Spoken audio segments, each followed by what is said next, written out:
నమస్తే న్యూస్ బ్లేస్ కు స్వాగతం. ముందుగా హెడ్లైన్స్ చూద్దాం. గ్లోబల్ యూనివర్సిటీపై అధికారులతో మంత్రి లోకేష్ సమీక్ష. అన్ని అంశాలపై పూర్తిగా అధ్యయనం చేయాలని ఆదేశం.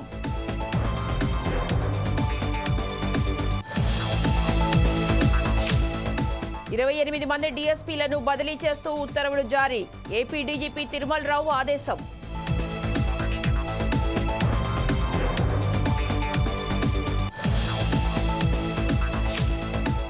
ఖమ్మంలో కలెక్టర్ మైనారిటీ గురుకుల పాఠశాల పరిశీలన. విద్యార్థుల ఆరోగ్యంపై ప్రత్యేక శ్రద్ధ తీసుకోవాలని సూచన.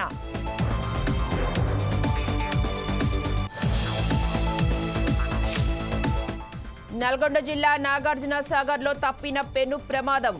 కూలీలు షిఫ్ట్ మారే సమయంలో కూలిన సుంకిసాల రిటైనింగ్ వాల్.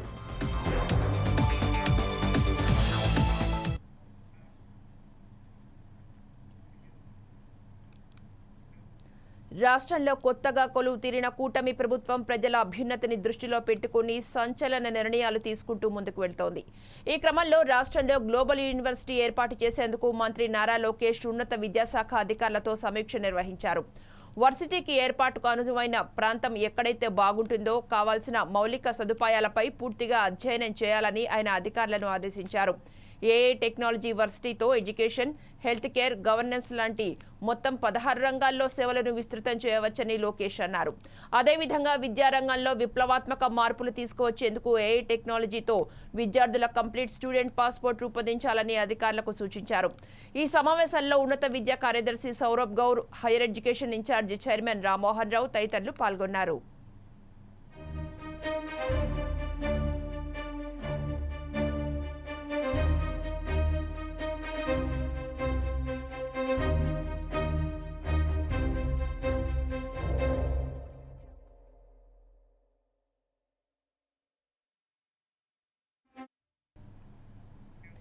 ఏపీలో భారీగా డీఎస్పీలు బదిలీ అయ్యారు. ఏపీ డీజీపీ తిరుమల రావు ఆదేశాలతో 28 మంది డీఎస్పీలను బదిలీ చేస్తూ పోలీస్ శాఖ ఉత్తర్వులు జారీ చేసింది. ఇటీవలే 96 మంది డీఎస్పీలను బదిలీ చేసిన ప్రభుత్వం తాజాగా పలువురిని బదిలీ చేసింది. పారదర్శకంగా సమర్థవంతమైన పాలన అందించేందుకు ప్రభుత్వం ఇప్పటికే పలు శాఖల్లో బదిలీలు చేపట్టింది.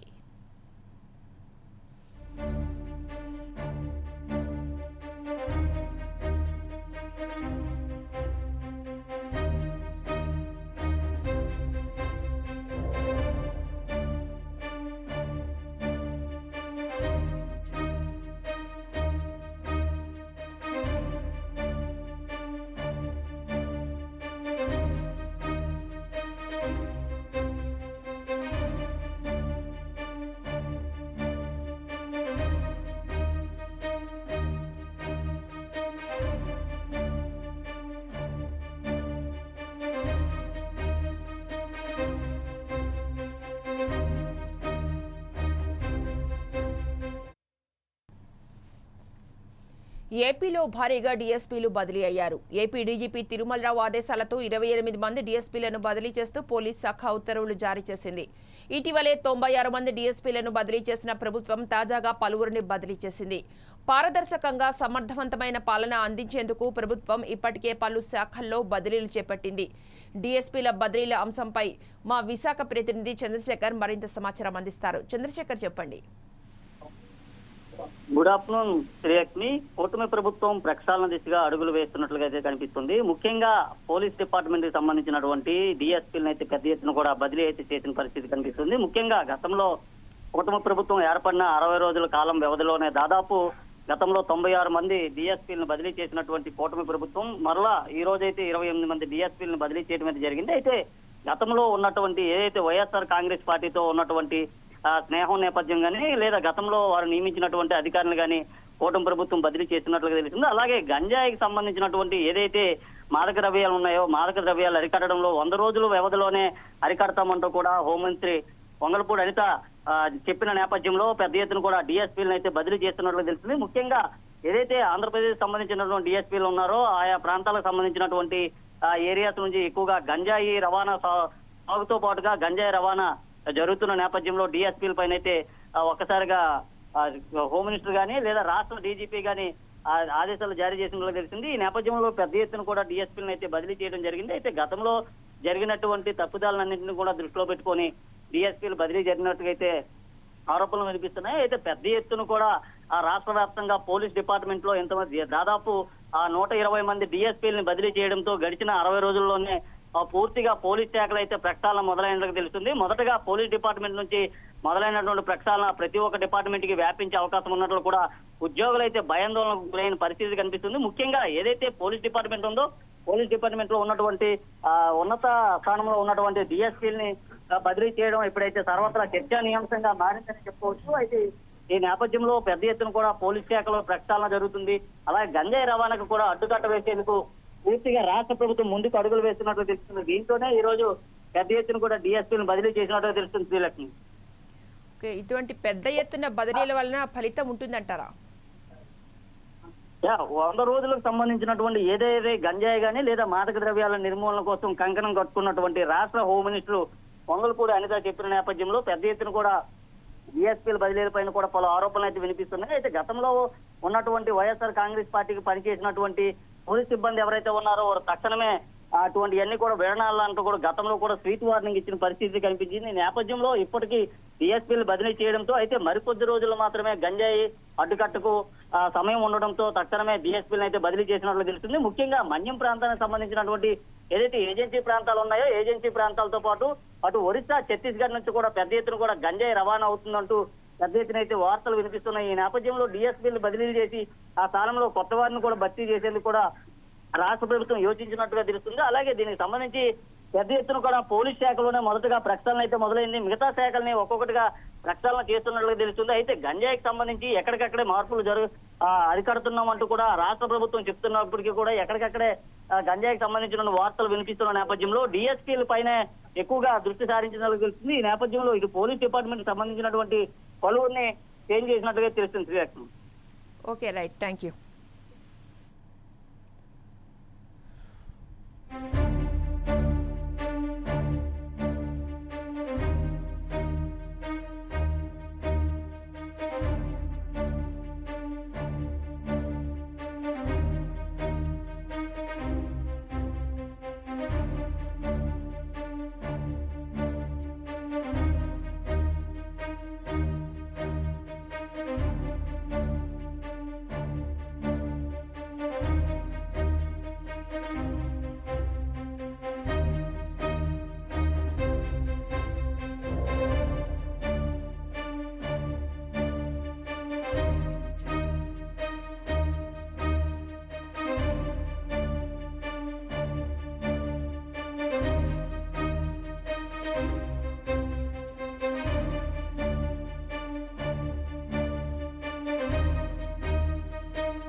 తూర్పుగోదావరి జిల్లా కలెక్టర్ కార్యాలయంలో గోదావరి పుష్కర ఏర్పాట్లపై తదితర అంశాలపై అధికారులతో జిల్లా కలెక్టర్ పి ప్రశాంతి సమీక్ష నిర్వహించారు.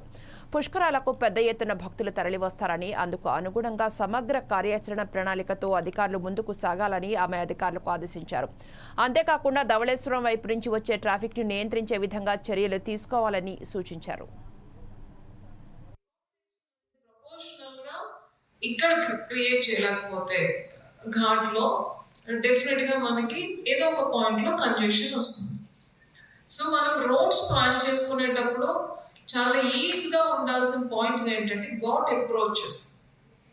సో ఎంత ఎక్కువ ఘాట్ అప్రోచెస్ మనం చేయగలిగితే, ఎంత ఫ్రీగా ఘాట్లోకి ఎవరైనా పంపించగలిగితే అంతే ఫ్రీగా వాళ్ళు వెనక్కి వస్తారు. బికాస్ ఘాట్లో వాళ్ళ వెయిటింగ్ పీరియడ్ ఏమి ఉండదు, అక్కడేమి ఎంటర్టైన్మెంట్ అదేమి ఉండదు. They'll have a dip or they do some kind of puja for 5 to 10 minutes. So వచ్చిన పబ్లిక్ ని for example per day 6 lakhs public వస్తారు. ఇంపార్టెంట్ డేస్ లో 8 to 10 lakhs అనేటప్పుడు 10 lakhs పీపుల్ ని మన 24 hours లో మాక్సిమం 12 hours లో ఘాట్ నుంచి బయటికి మనం పంపించగలిగేటట్టుగా మన ట్రాఫిక్ మేనేజ్మెంట్ ఉండాలి. అలా చేసేటప్పుడు సో ఇప్పుడు మనం ఏవైతే రూట్స్ మన యూసేజ్ లో ఉన్నాయో మన దగ్గర ట్రాన్స్పోర్టేషన్ డిపార్ట్మెంట్ లో, అట్లానే ట్రాఫిక్ డిపార్ట్మెంట్ లో ఆర్ఎండ్బిలో కూడా ఎంత rate the flying vehicles rate ఎంత ఉంది అండ్ ఫుట్ ఫాల్ ఎంత ఉంది అని తెలుస్తుంది. దానిని మనం అనుకునే రేంజ్ పెంచాలి అంటే ఎంత వైడనింగ్ చేయాలి ఎగ్జిస్టింగ్ రోడ్ అనేది మనం ఒకటి. సెకండ్, ఎక్కడ న్యూ రోడ్స్ క్రియేట్ చేయాలి. ఫర్ ఎగ్జాంపుల్ నాకు ఒక 3 రోడ్స్ నుంచి వచ్చిన వాళ్ళందరూ ఒక రోడ్ దగ్గరికి వచ్చేస్తున్నారు. సో 3 రోడ్స్ కి కల్టివేషన్ పాయింట్ ఇస్ 1 రోడ్ అంటే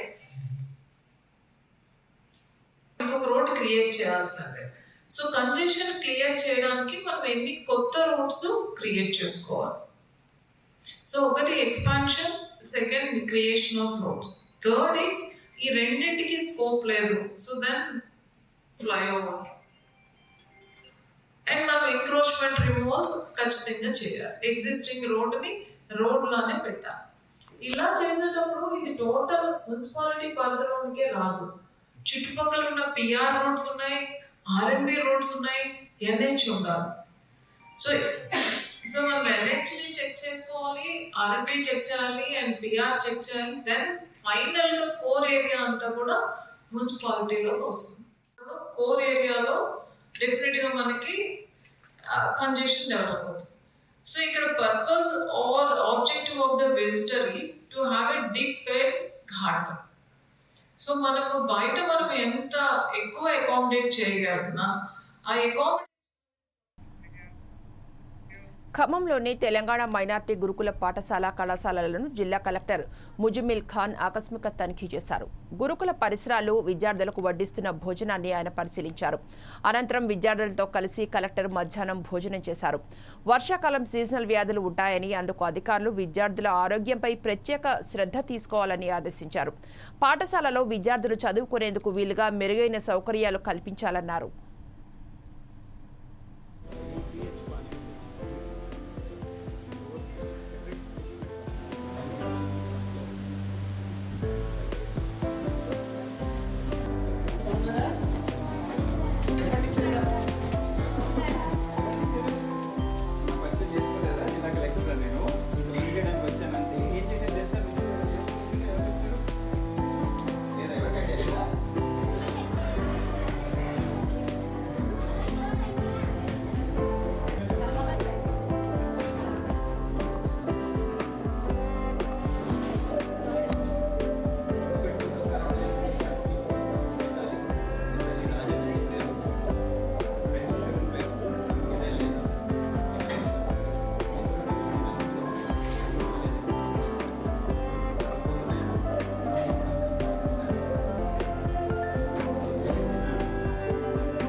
నాగార్జున సాగర్ వద్ద సుంకిశాల రిటైనింగ్ వాల్ కూలిపోయింది.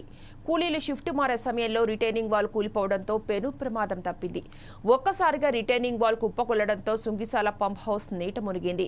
అక్కడ 3 షిఫ్టుల్లో వందల మంది కూలీలు పనిచేస్తూ ఉంటారు. సరిగ్గా కూలీలు షిఫ్ట్ మారే సమయంలో ఈ ప్రమాదం జరగడంతో అదృష్టవశాత్తు ఎలాంటి ప్రాణ నష్టం వాటిల్లలేదు.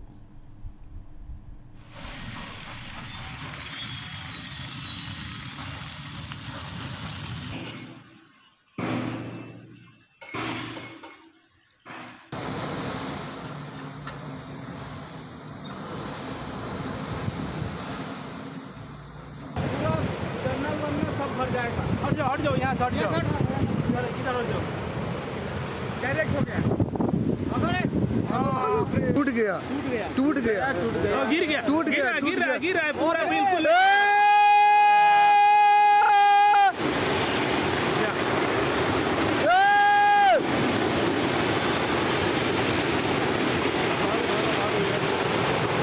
भैया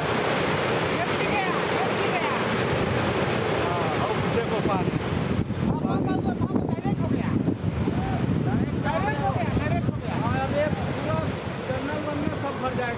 हट जाओ यहाँ से हट जाओ, इधर हट जाओ, डायरेक्ट हो गया।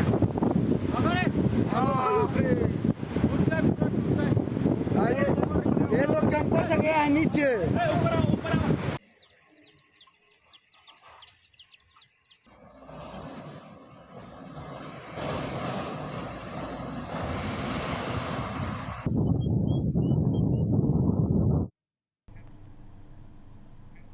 శ్రీ సత్యసాయి జిల్లా ధర్మవరంలో ఆంధ్రప్రదేశ్ చేనేత కార్మిక సంఘం ఆధ్వర్యంలో స్థానిక నేతన్న విగ్రహానికి పూలమాలలు వేసి ప్రధాన వీధుల్లో బైక్ ర్యాలీ నిర్వహించారు.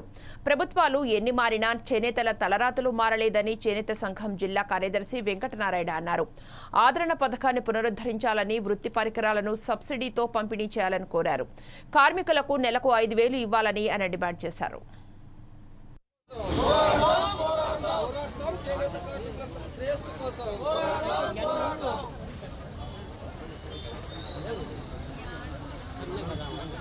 అట్లే పట్టుకో, పూలమాల పట్టుకో, పూలమాల పట్టుకో.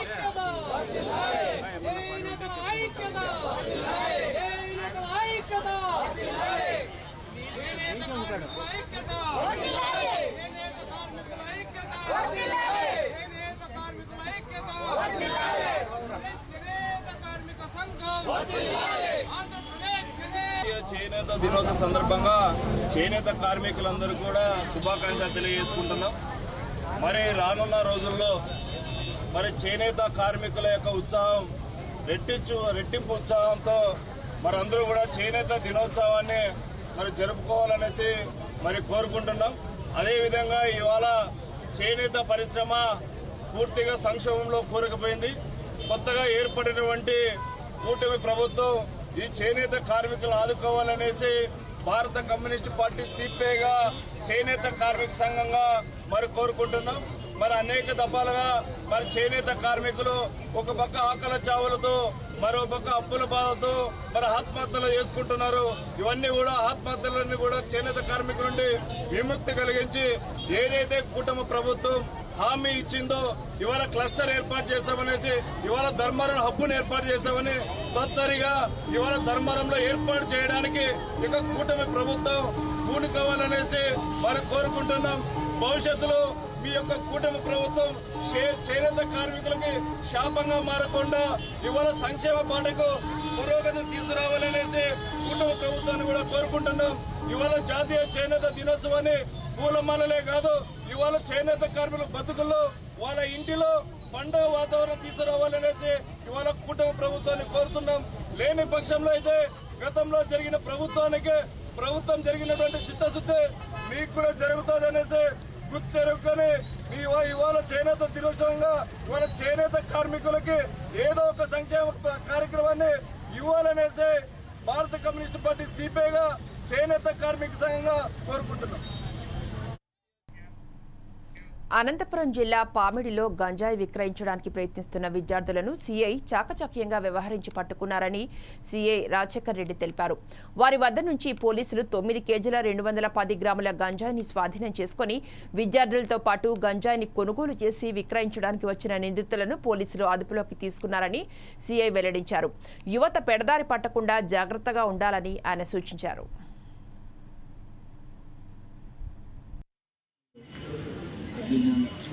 ఆఫీసర్ భాస్కర్ రెడ్డి సార్ సూచనల మేరకు పామిడి మండలంలో ఈ యొక్క గంజాయి వ్యాపారం గురించి రాబడినటువంటి ఖచ్చితమైన సమాచారం మేరకు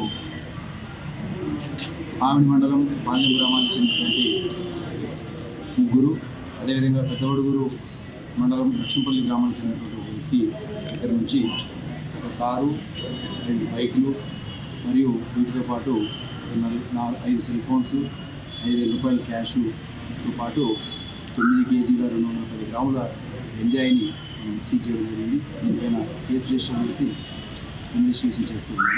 దీంట్లో ప్రధానంగా ఈ యొక్క పాలెం గ్రామానికి చెందినటువంటి శివకుమార్ మరియు అతని మిత్రులైనటువంటి రవితేజ, గోపాలకృష్ణ, అమర్నాథ్ అనేటువంటి ఈ అందరి వ్యక్తులు కలిసి ఈ యొక్క గంజాయిని వైజాగ్ రోడ్ ఏరియా నుంచి కారులో మరియు ట్రైను, బస్సులలో తరలిస్తూ ఇక్కడికి తీసుకొచ్చిన తర్వాత దీన్ని హోల్సేల్గా గుంటకల్లు మరియు అనంతపూర్లో దీన్ని సేల్ చేస్తూ సొమ్ము చేసుకుంటూ ఉన్నారు.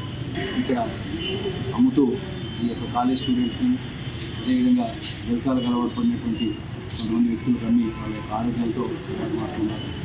దీనిపైన ఈరోజు కేసు రిజిస్టర్ చేసి ఈ యొక్క వ్యక్తులందరినీ కూడా రిమాండ్ చేయడం జరుగుతూ ఉంది. తదుపరి ఇన్వెస్టిగేషన్ మొత్తం అంతా కూడా ఇంకా వేరుగా చేస్తాం. ఇంకా ఎవరెవరు ఉన్నారు, ఇంకా అక్కడి నుంచి ఎవరు సప్లై చేస్తున్నారు అనేటువంటి విషయాలను లోతుగా దర్యాప్తు చేయాల్సింది. ఇవన్నీ చేసి చట్టం దృష్టి తీసుకెళ్తామని చెప్పి తెలియజేస్తున్నాం.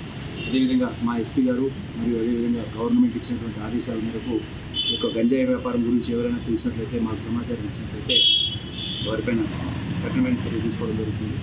ముఖ్యంగా ఈ యొక్క గంజాయికి అలవాటు పడి యువత చెడుదోవ పడుతూ ఉంది, ఆరోగ్యం నాశనం చేసుకుంటూ ఉన్నారు, తల్లిదండ్రులని ఇబ్బంది పెడుతూ ఉన్నారు. మనం చూస్తూనే ఉన్నాం ఈ యొక్క పరిస్థితుల్ని. సో దయచేసి ఇలాంటి అలవాట్లకు ఎవరూ పాల్పడకుండా ఈ యొక్క అమ్మకాలు కానీ కొనుగోలు కానీ ఎక్కడైనా చేసినట్లయితే ఇమీడియట్గా పోలీసులకి సమాచారం తెలియజేసి వారి పట్ల కఠినంగా వ్యవహరించాలని చెప్పేసి కోరుకుంటున్నాం. Sub division officer Bhaskar sir సూచనల మేరకు పామిడి మండలంలో అల్లూరు సీతారామరాజు జిల్లా రంపచోడవరంలో ఎడతెరిపి లేకుండా వర్షం కురుస్తోంది. దీంతో పలు గ్రామాల్లో వాగులు దాటడానికి ప్రజలు తీవ్ర ఇబ్బందులు పడుతున్నారు. అంతేకాకుండా వరి పొలాల్లోకి వరద నీరు చేరుకోవడంతో రైతులు ఆందోళన చెందుతున్నారు.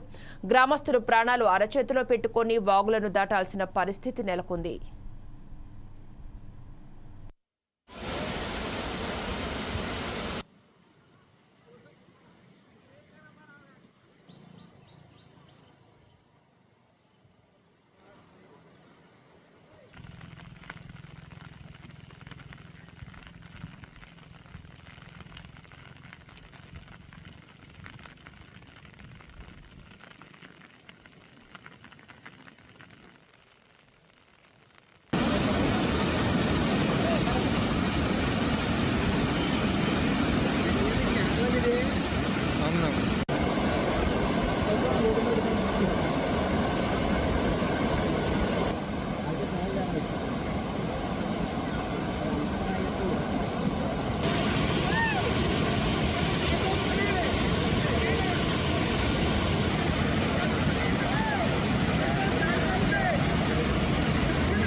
హనుమకొండ జిల్లా మున్సిపాలిటీ కార్యాలయంలో స్వచ్ఛదనం పచ్చదనం కార్యక్రమంలో ఎమ్మెల్యే రేవూరి ప్రకాష్ రెడ్డి పాల్గొని మొక్కలు నాటారు.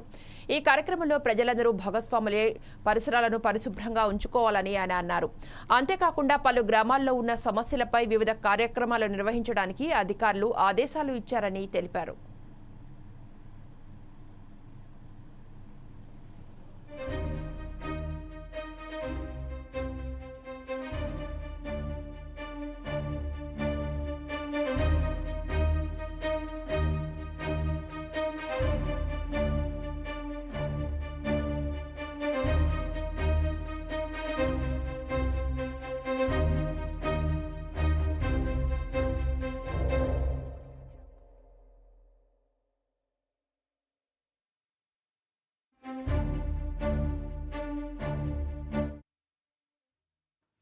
ఆగస్టు 9వ తారీఖు 5 days ఇంకా పచ్చదనం అనే కార్యక్రమం ప్రభుత్వ పరంగా తీసుకోవడం. దీంతో అన్ని వర్గాలను ప్రజలందరినీ భాగస్వామ్యం చేయడం ద్వారా కార్యక్రమాల నిర్వహణతో పాటుగా వాళ్ళ భాగస్వామ్యం పెంపొందించడంతో పాటుగా ఒక అవేర్నెస్ వల్ల మనం చూస్తున్నాము. పరిసరాలు మనం చూస్తే చాలా అద్భుతమైన పరిస్థితులు ఉన్నాయి. కనుక పరిశుభ్రత అనేది, స్వచ్ఛదనం అనేది మన జీవితంలో ఒక భాగం. దానికి గానే ప్రజల భాగస్వామ్యంతో ప్రజల యొక్క ఆరోగ్యాన్ని మనం పరిరక్షించుకోవాల్సిన బాధ్యత ఉన్నాయి. అలా మనం చూస్తున్నాము హైయెస్ట్ ఎక్స్పెండిచర్ దేనికైతుందంటే పబ్లిక్ హెల్త్ అండ్ ఎడ్యుకేషన్, ఈ రెండింటి మీదనే ఎక్కువ ఖర్చు అవుతుంది. ఒక రకంగా చెప్పాలి అంటే ఆదాయం తక్కువ, ఈ రెండింటి మీద ఖర్చు ఎక్కువ ఉన్న పరిస్థితులలో వాళ్ళ ప్రజలు ఉన్నారు. అదేవిధంగా చూస్తుంటే మన ప్రభుత్వ కార్యాలయాలు కానీ అవన్నీ కూడా ఒక పరిశుభ్రత లేకుండా ఉన్నాయి. వాటిని కూడా పరిశుభ్రత చేసుకోవాల్సిన అవసరం ఉంది. అదే కాకుండా ఇవాళ ఒక కొత్త సమస్య ఈ మధ్యకాలంలో ఉంటున్నాం. హైదరాబాద్ పట్టణం కావచ్చు లేదా మారుమూల ప్రాంతాలైనా కూడా ఈ కుక్కల బెడద కూడా విపరీతంగా, దాని మీద కూడా ఏ విధమైన చర్యలు తీసుకోవాలి అనేది వాటి యొక్క స్ట్రెంగ్త్ కూడా ఏమున్నది అసలు అనేది ఆ వివరాలు కూడా ఇవ్వడం జరిగింది. ఇట్లా ఈ 5 రోజులు కూడా వివిధ కార్యక్రమాలు చేపట్టి దీంట్లో చదువు రాని పిల్లలు మన బడికి పోని పిల్లలు ఉన్న వాళ్ళని ఐడెంటిఫై చేసి బడి పంపించడం కార్యక్రమాలు తీసుకోవడం ప్రజల భాగస్వామ్యంతో ఉద్దేశించడం కనుక నేను పరకాల ప్రజలందరికీ కూడా ఇప్పటికే 3 రోజులు అయిపోయింది, ఇంకా 2 రోజులు ఉన్నాయి. ఈ 2 రోజులు కూడా ఈరోజు అయిపోయింది. 2 రోజులు కూడా మేము ఈ గ్రామంలో ఇచ్చిన ప్రతి ఒక్క కార్యక్రమంలో పాల్గొనాలి అని చెప్పి అదేవిధంగా గ్రామ సమస్యల మీద కూడా చర్చించాలి అని తెలియజేస్తున్నాను. కొన్ని గ్రామాలలో చూస్తున్నాను నిధులున్నా కూడా పలమనేరు సీఐ చంద్రశేఖర్పై టీడీపీ నాయకులు జిల్లా ఎస్పీ డీఎస్పీలకు ఫిర్యాదు చేశారు. వైసీపీ ప్రభుత్వ హయాంలో జరిగిన అక్రమాలను సీఐ దృష్టికి తీసుకువచ్చినా ఏమాత్రం పట్టించుకోలేదని, నేతలపై సీఐ దురుసుగా ప్రవర్తిస్తున్నారని ఆరోపించారు. వెంటనే సీఐపై చర్యలు తీసుకోవాలని టీడీపీ నాయకులు డిమాండ్ చేశారు.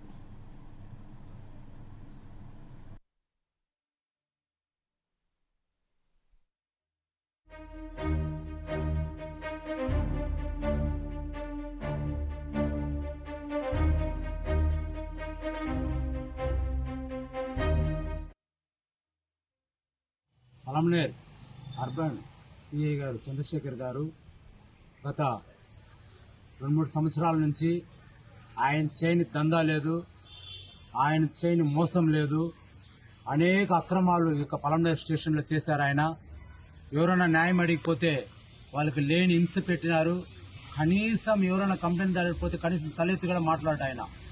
అందులో భాగంగానే మొన్నటి రోజు సొంతంగా ఇల్లు కట్టుకునేదానికి ఈ యొక్క పెద్దబడిన రైతు వాళ్ళ సొంత పొలం నుంచి వంకలో నుంచి ఇసుక తోలుకుంటా ఉంటే అక్రమంగా ఆ డ్రైవర్లు పట్టి బాగా కొట్టి మధ్యాహ్నం 3 గంటల వరకు వాళ్ళ అన్నం లేకుండా నీళ్లు లేకుండా హింస చేస్తున్నారు. ఏమిది అన్యాయము? ప్రభుత్వం మారింది, మీ తీరు మారలేదే. ఇసుక రేట్లు ఈరోజు ఒకప్పుడు 3,500, 5,000, 4,000 తోలుకున్న ఇసుక ఈరోజు 2,000, 2,500, 2,000 లోపలే ఈరోజు తోలే పరిస్థితుల్లో ప్రజలందరూ కూడా సంతోషంగా తోలుకుంటా ఉన్నారు, ఇళ్లు కట్టుకుంటా ఉన్నారు. ముఖ్యంగా కార్మికులు అసలు ఎంత హ్యాపీగా ఉన్నారు ఈరోజు. ఎందుకంటే కావాల్సినంత ఇసుక దొరుకుతా ఉంది, అన్ని రేట్లన్నీ కూడా సకాలంలో వాళ్ళకి దొరికే విధంగా ఉంది, రేట్లు తక్కువగా ఉంది. ఇలాంటి సమయంలో ఈ యొక్క సీఐకి రావాల్సినటువంటి అక్రమ సమాధాన, ఎందుకంటే ఇప్పుడు ఇసుక తోలుకోవాలంటే ముందు రోజుకింత ఆయనకి కప్పం కట్టాలా. అలాంటిది ఈ రోజంతా నాకు వెళ్ళిపోయిందనేసి కకృతి పడి బాధపడి ఈ విధంగా ఆయన హింస చేస్తా ఉన్నారు. మేమందరం కూడా తెలుగుదేశం పార్టీ తరఫున అలాగే ప్రజల తరఫున మేము ఆయనపై అడిగేదానికి పోతే మా పైన దురుస్తుగా ప్రవర్తించారు. ఆ బాధతో మేము ఆయనకు వ్యతిరేకంగా ధర్నా చేశాము. ఆ అంశమే మేము ఇప్పుడు ఎస్పీ గారికి చెప్పాము. గత 2023 నుంచి మా గ్రామంలో ఒక ఆస్తి గొడవ వల్ల మాకు గొడవలు జరుగుతుంటే 2023లో జనవరిలో ఒక కంప్లైంట్, మార్చిలో ఒక కంప్లైంట్, సెప్టెంబర్లో ఒక కంప్లైంట్ నా పైన దాడులు చేసిన ఫోటోలు, వీడియోలు అన్ని చూపించినా కూడా కానీ ఎలాంటి చర్యలు తీసుకోలేదు మన సిఐ చంద్రశేఖర్ గారు. తర్వాత రీసెంట్ గా గత మాసం 20వ తేదీ శనివారం సాయంత్రం నేను ఇంటికి పోయే లోపు మా భార్య దగ్గరకు వచ్చి బాలాజీ అతను పూర్తిగా బట్టలు ఇప్పేసి ఆమె పైన అత్యాచారం చేయడానికి ప్రయత్నిస్తుంటే నేను పోతే నన్ను ఎడం చెవి పైన బలమైన కర్రతో కొట్టి గాయపరిచి, తర్వాత నేను రోడ్డుకు వస్తే రోడ్లో కూడా వచ్చి నానా బాధలు పడి అక్కడ సంపదానైన సిందన అతను ఇచ్చిన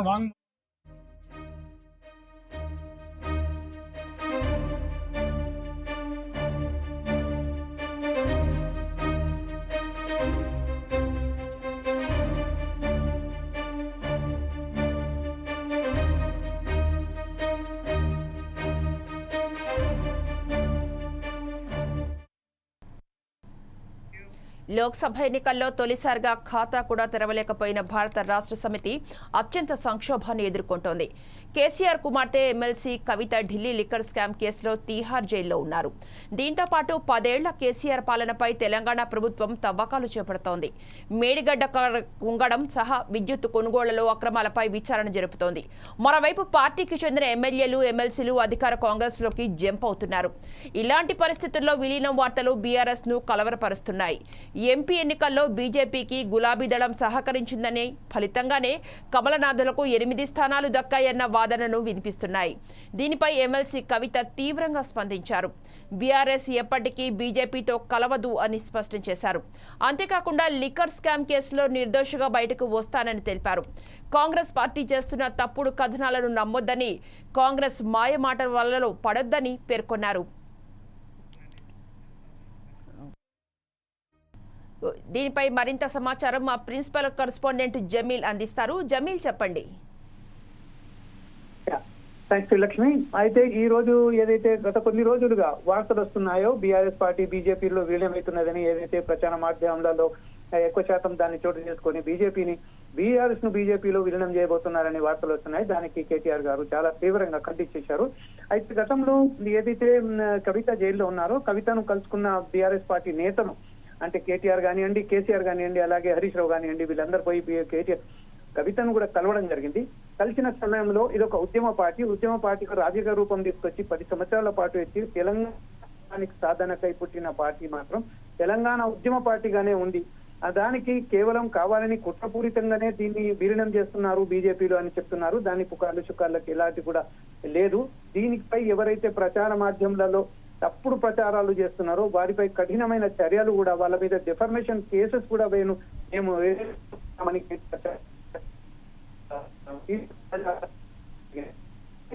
గత కొన్ని రోజుల క్రితం ఏదైతే కేసీఆర్ అలాగే హరీష్ రావు పోయి కవితను కలిశారో, నిన్న ఏదైతే బెయిల్ కి సంబంధించిన మరొకసారి సుప్రీంకోర్టులో ఏదైతే దాఖలు చేసిన ఏదైతే పిటిషన్ ఉన్నదో, బెయిల్ పిటిషన్ వేయడం జరిగిందో, ఆ విషయంలో కవిత స్పష్టంగా కేటీఆర్ ని కానీ చెప్పినట్టుగా చాలా కరాఖండిగా చెప్పినట్టుగా మనకు తెలిసింది.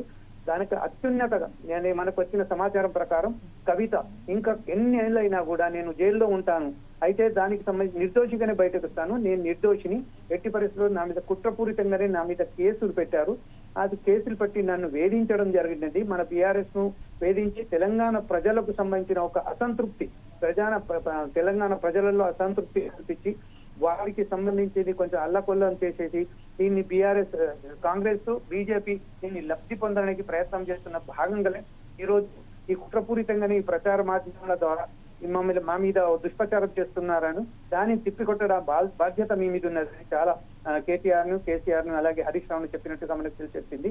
అయితే ఈ రోజు ఏదైతే మనకు సమాచారం అందిన ప్రకారం మాత్రం కవిత చాలా కరాఖండిగా ఈ విషయంలో ఎవరు కూడా జోక్యం చేయడానికి వీల్లేదు, బీఆర్ఎస్ ఎట్టి పరిస్థితుల్లో బీజేపీ విలీనం చేసే ప్రసక్తే లేదు అని చాలా తీవ్రమైన ప్రదర్శనతో మీరు ఒకసారి ప్రశ్న తోటి కేసీఆర్ నిన్న ఏదైతే ప్రెస్ మీట్ లో చాలా చెప్పారో, అలాగే ట్వీట్ దాన్ని మనం అయితే ఆ ట్వీట్ 24 సంవత్సరాల పాటు మేము ఉద్యమం సాధించిన దాన్ని ఒక దానికి ఒక మంచి దశలో తీసుకోబోతున్న సమయంలోనే ఈ బీజేపీ కాంగ్రెస్ వీరు కుట్రపూరితంగానే మా మీద దుష్ప్రచారం చేస్తున్నారు, మా క్యాడర్ ను సార్. అయితే ఇప్పుడు ఈ బీఆర్ఎస్ బీజేపీలో విలీనమవుతున్న కథనాలు ఎప్పటి నుంచో వస్తున్నాయి. అయితే ప్రస్తుతం తాజాగా ఎందుకు ఈ కథనాలు ఎందుకు ఊపందుకున్నాయి మళ్ళీ ప్రస్తుతం? అంటే ఇప్పుడు మనం కొన్ని రోజుల క్రితం మనం చూస్తున్నట్టయితే అయితే అసెంబ్లీ ఎలక్షన్స్ జరిగాయి. అసెంబ్లీ ఎలక్షన్ తర్వాత పార్లమెంట్ ఎలక్షన్స్ లలో కూడా ఏదైతే బీఆర్ఎస్ ఓటమి పాలైన తర్వాత బీఆర్ఎస్ లో ఉన్న కార్యకర్తలు, బీఆర్ఎస్ లో ఉన్న అయితే ఎమ్మెల్యేస్ కాంగ్రెస్ లో జంప్ అవడం జరుగుతున్నదో, ఈ నేపథ్యంలో ఏదైతే కార్యకర్తలు ఉన్నారో, గ్రౌండ్ లెవెల్లో ఏదైతే కార్యకర్తలు ఉన్నారో వాళ్ళ మనోభావాలను దెబ్బతీయడానికి, వాళ్ళను మనోధైర్యాన్ని దెబ్బతీయడానికి కుట్రపూరితంగానే వీళ్ళు కావాలని సృష్టిస్తున్నారు.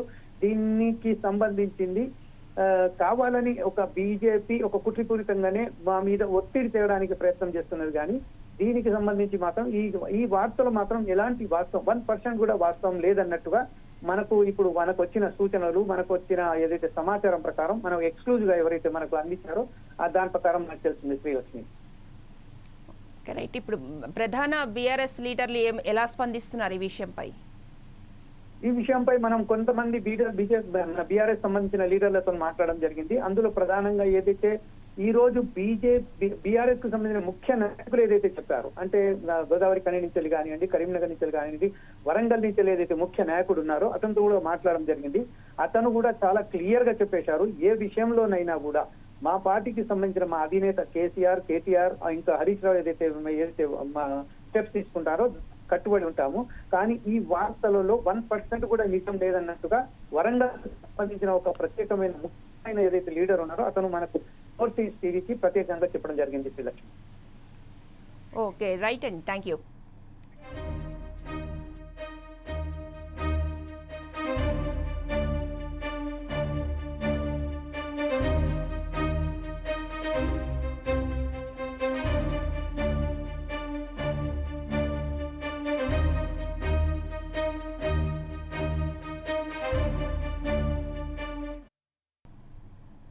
ఇక ఇవి బులెటిన్ అప్డేట్స్. నమస్తే.